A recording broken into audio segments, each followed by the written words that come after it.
You know, I've really been enjoying your book, Yeah? Memory in the Cells.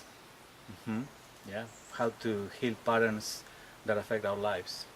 Yeah, except it makes it sound like you said parents, which is probably true. We're trying Well, to heal actually, parents. yes. Yes. Most of the stuff we learn is from our parents. But I think you said patterns, right? Yeah. Yeah, yeah. So the book's been out in Spanish already for a while, right? Yeah, it was published in 2007 and it's been very well received by the people because it's very practical. So you can actually use the exercises and apply it to your daily life. Yeah, yeah. I guess people know by now that I'm writing the foreword to the English edition.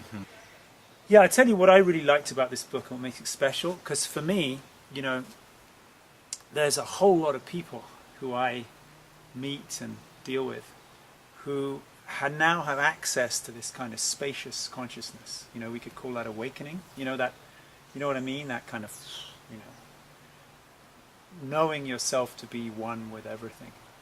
And in that awakening, all your conditioning disappears. When you're resting in the awakening, you don't find any conditioning, right? Yeah. And so that's one kind of direction. You know, a lot of people have gone in that awakening direction, right? And then there's just this attempt to stay in the awakening as much as possible. And the other side is people go into therapy and they just want to release and release and release and release, but it seems to be an endless loop. And what I love about your book, it's the first book I've seen really that fully integrates those two things, that lets you see how awakening is the foundation for psychological healing, and psychological healing is absolutely necessary to have true awakening. Yeah, absolutely.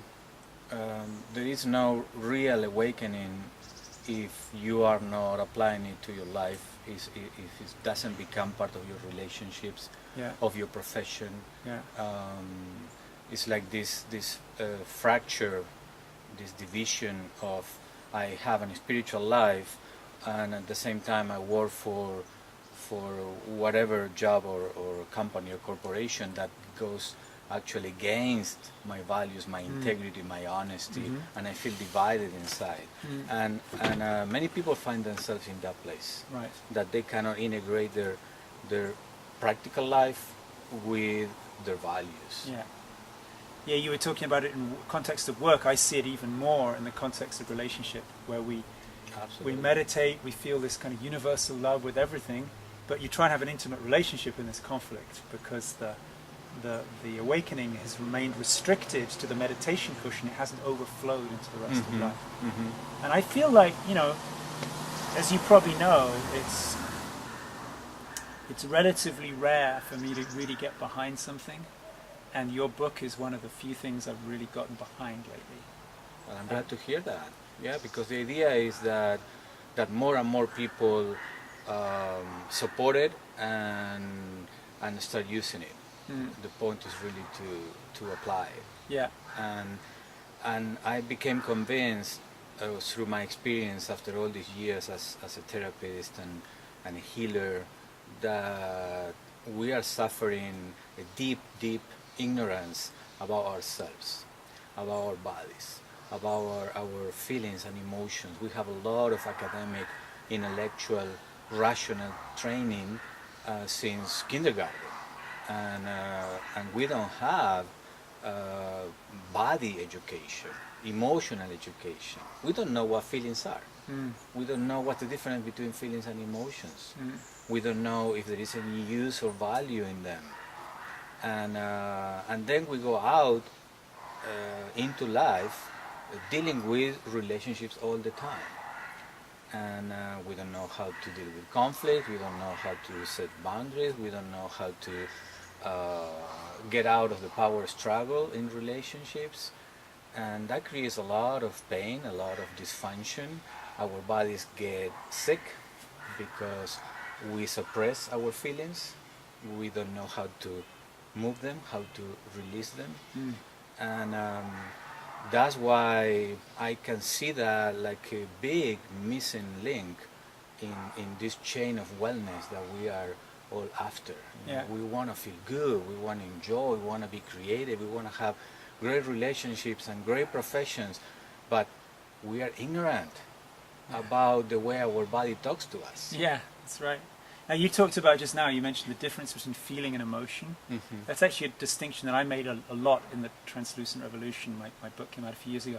I'd love to hear what you feel is the difference between feeling and emotion. Okay, well, emotion, as the name says, is the expression of a movement, is energy moving. Mm. And feelings are those sadnesses and frustrations and confusing or scary feelings that we have in us. They are in us until we express them.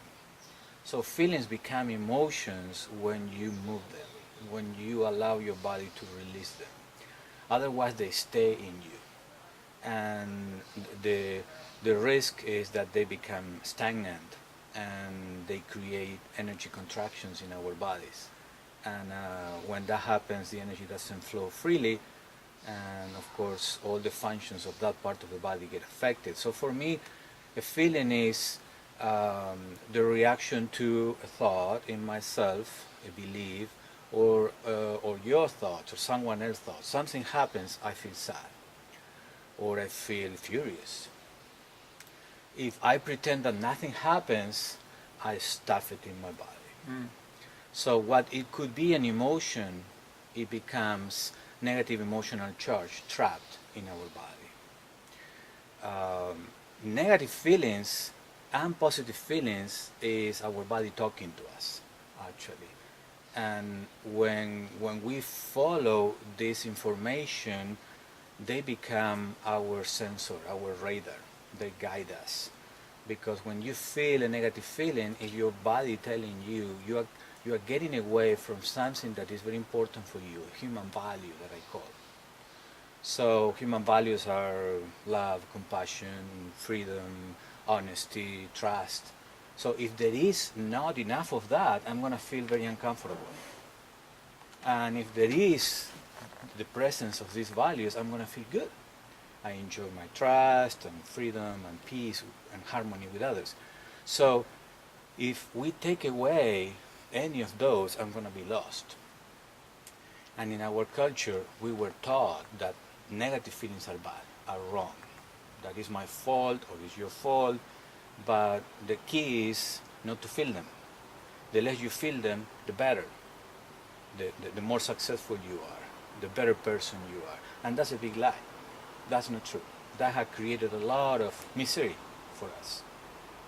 Because when you don't feel them, you suppress them. When you suppress them, you carry them with you until you release them. Now, releasing, as you say, is not enough. Because something created that negative emotional charge to begin with, and is always a belief. It's a pattern that I am repeating to myself. There is an inner dialogue that we have, and that needs to be accessed too.